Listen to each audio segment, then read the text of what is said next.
Hi, I'm Peter Adamson, and you're listening to the History of Philosophy podcast, brought to you with the support of the Philosophy Department at King's College London and the LMU in Munich. Online at historyofphilosophy.net. Today's episode: Istanbul, not Constantinople, the later Orthodox tradition. Say what you will about Byzantine philosophy, but at least it has a nice clear endpoint. So often we've struggled with the problem of how to demarcate chronological periods. In the Latin West, the line between medieval and Renaissance philosophy is as fuzzy as a kitten emerging from a tumble dryer. And we've seen how late ancient philosophy merges fairly seamlessly into medieval philosophy in different languages, with the texts and preoccupations of pagan and Christian thinkers alike being passed on to the Latin, Islamic, and Greek Byzantine spheres. As a result, you'll see figures like John Philoponus or the Cappadocian Fathers being classified as late ancient thinkers or as Byzantine thinkers, depending which scholar is doing the classifying.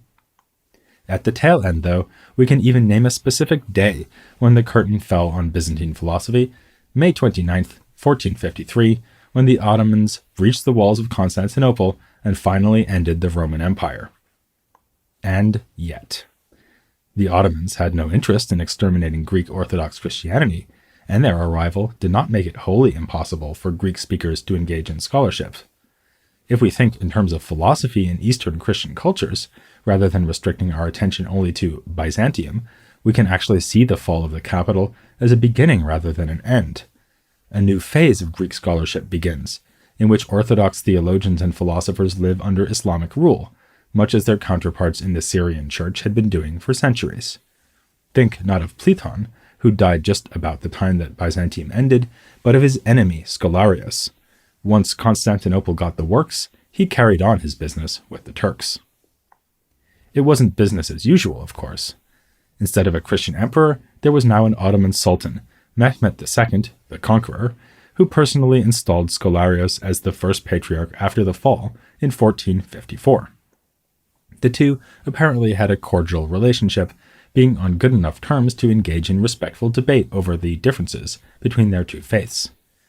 Continuing the tradition of apologetic writing we've explored in previous episodes, Scholarius even wrote a summary of the Orthodox faith for Mehmet, which was translated into Turkish. A member of Scholarius's circle, the historian Critobulus of Imbros, comments that the Sultan valued his patriarch's wisdom and virtue. Critobulus's historical chronicle also shows that the former Byzantines were quick to adapt to the new political situation. While still identifying strongly with the Greeks, he portrays Mehmet as a new Alexander the Great, taking inspiration from the ancient historians Thucydides and Arrian, as he describes the taking of the city and the first years of Ottoman rule. Another member of Scholarius's circle, by the name of Amerutzes, nicknamed the Philosopher, translated the works of Ptolemy into Arabic, a version still extant today in a manuscript that is held in Istanbul. So, the end of Byzantium wasn't the end of the world. This would have come as a surprise to many, including Scholarius himself, who thought the apocalypse was nigh as the Ottomans were closing in. Christians had been making this sort of prediction for a long, long time. Already early Latin church fathers had linked the prospective fall of Rome to the end times. For instance, Lactantius, who wrote that, "If the capital of the world does fall, then without doubt the end of mankind and of the whole world will come."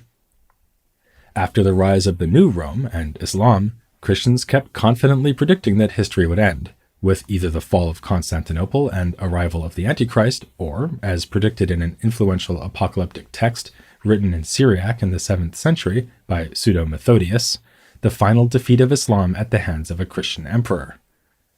Eschatological expectations were especially high around the year 1000, a millennium after the birth and then crucifixion of Christ. When the world failed to end with either a bang or a whimper, the prophecies didn't go away, they just got more vague about the dating. History did stubbornly continue after 1453, and along with it the Christians' perception of their own situation, which was surprisingly similar before and after Ottoman conquest. Scholars had been complaining for some time about the parlous state of the Orthodox, with Demetrios Koudones writing in 1387 that the empire was only a faded image of itself, and as we saw in episode 324, he lamented that the Latin scholastics had become the intellectual superiors of the Greeks. Unsurprisingly, this sort of bleak self-assessment continued under the Ottomans. A letter written in 1575 remarked that since losing the empire, the Orthodox had lost wisdom too, and that having been forced to associate with the barbarian Turks, the Greeks had themselves become barbaric. I take this quote from a remarkable book written by the German historian Gerhard Podskalski called Griechische Theologie in der Zeit der Türkenherrschaft. It is packed with information about dozens of scholars who worked between the time of Scholarius and the early 19th century, which is when Greece achieved independence from the Ottoman Empire. Though Podskalski's focus is on theology and not philosophy, he makes clear that philosophical texts were still being read across the Orthodox world throughout the centuries of Ottoman rule. Schools and monasteries provided centers of learning in many places, most prominently Constantinople and Mount Athos. Many scholars also trained in the Latin West, especially in Italy, where there was an especially large Greek-speaking community in Venice. Because of this constant interaction with the West, an abiding concern of Orthodox theologians remained the question of church unity. What had been a two-way debate between the Roman Catholic and Greek Orthodox churches now became a three-way affair, as the Protestants now joined the fray. So, alongside the familiar disputes aired at events like the Council of Florence, not long before the fall, we now have controversies over such topics as the Protestant idea of interpreting Scripture through itself, that is, understanding biblical passages with nothing but the resources offered by other passages in the Bible. This was one of the issues at stake in an exchange of letters between theologians in Tübingen and the Orthodox Patriarch Jeremiah II from 1573 until 1581. Perhaps the most surprising development along these lines was the work of another patriarch, Kyrillos Lukaris. He was favorably impressed by Protestant ideas and adopted a view on free will and predestination that was clearly inspired by Calvinism. The reward for his broad-mindedness was arrest and death in 1638. This patriarch was not the only man seduced by the siren song of the West. One might also name Leon Alatios, a humanist from Chios who traveled to Italy and received a doctorate in philosophy and theology at Rome in 1610. He was a unionist who argued that the differences between the two churches were merely apparent.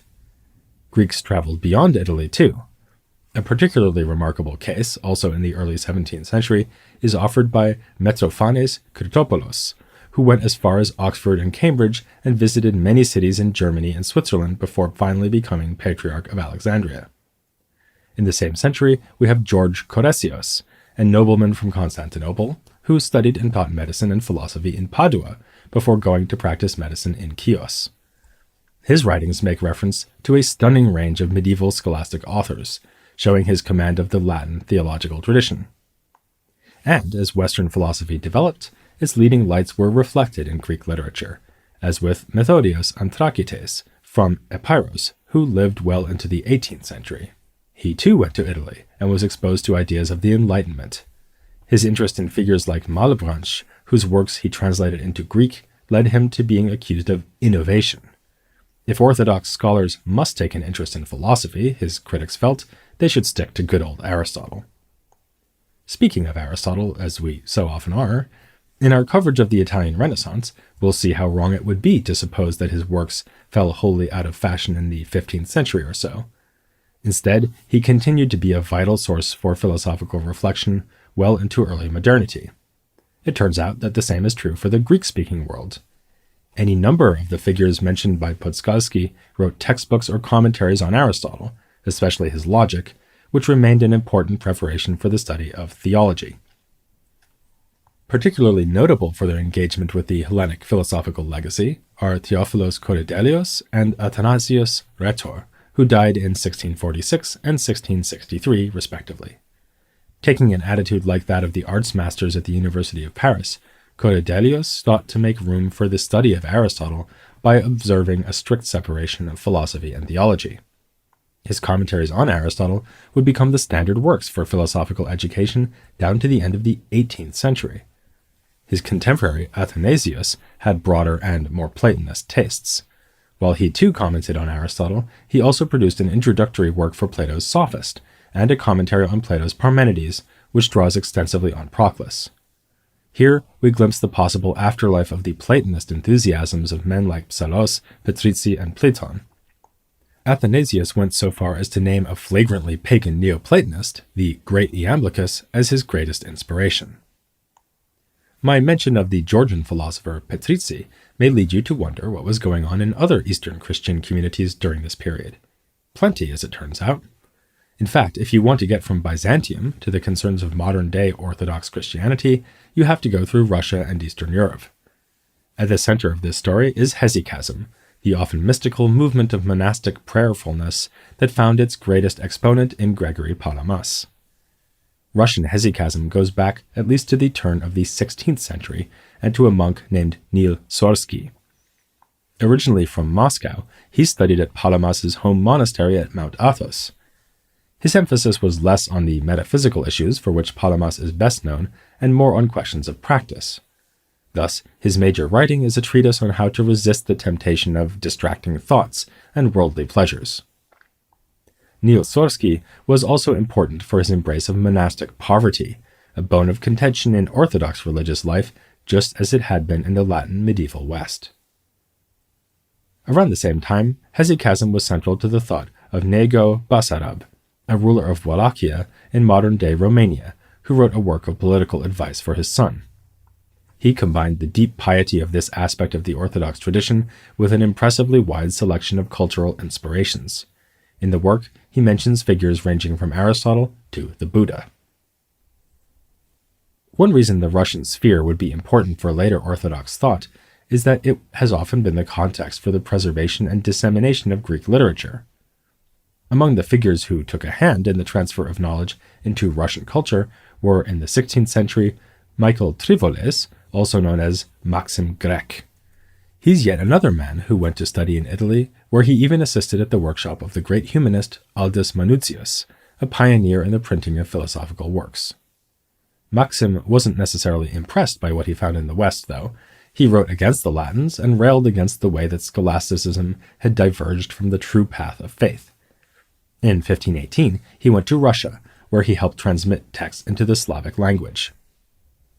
Another name worth mentioning would be that of the Croatian scholar Yuri Križanić, active in the middle of the 17th century. He compiled information on Latin theology, the better to refute it, and translated from Greek directly into Russian.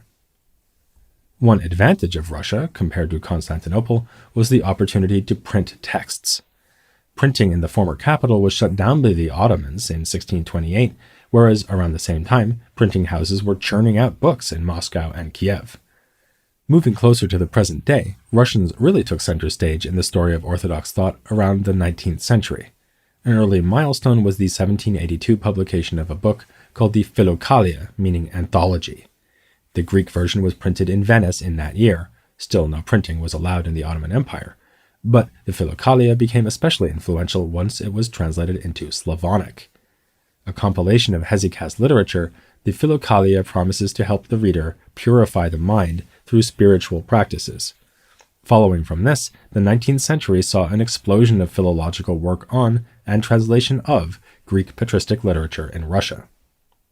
This laid the groundwork for re-engagement, reinterpretation, and reappropriation of aspects of the Byzantine legacy, especially the Greek fathers and the hesychasts, over the last century or so.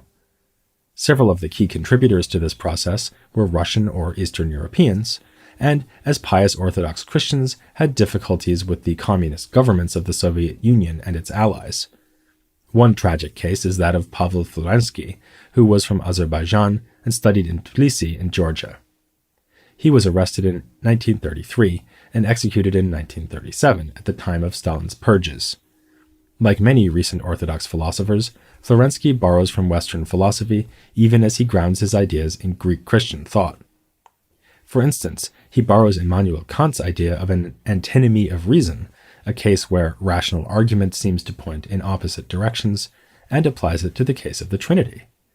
It seems a paradox or even a contradiction to say with the Orthodox tradition that God is one substance but three persons. Actually, though, this just shows that God outstrips the capacity of human reason to understand him. And good thing too, because if reason always pointed unequivocally towards a single conclusion, then we would, in a sense, be constrained to follow it. The fact that rational argument does not always have the last word opens a space for human freedom. Florensky quotes, of all people, Augustine, so often blamed by the Orthodox for the failings of the Western Church, to make his point, "No one believes except voluntarily."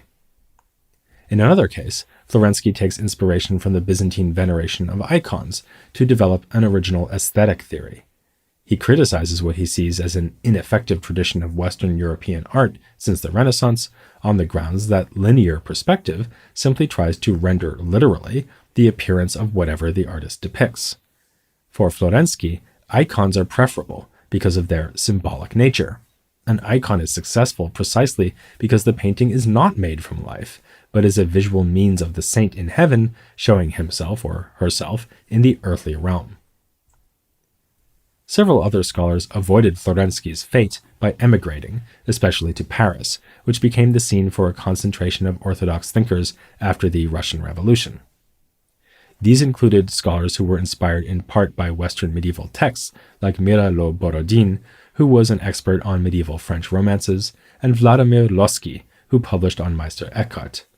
Lossky's Mystical Theology of the Eastern Church, published in 1944, is a classic of 20th century Orthodox philosophy.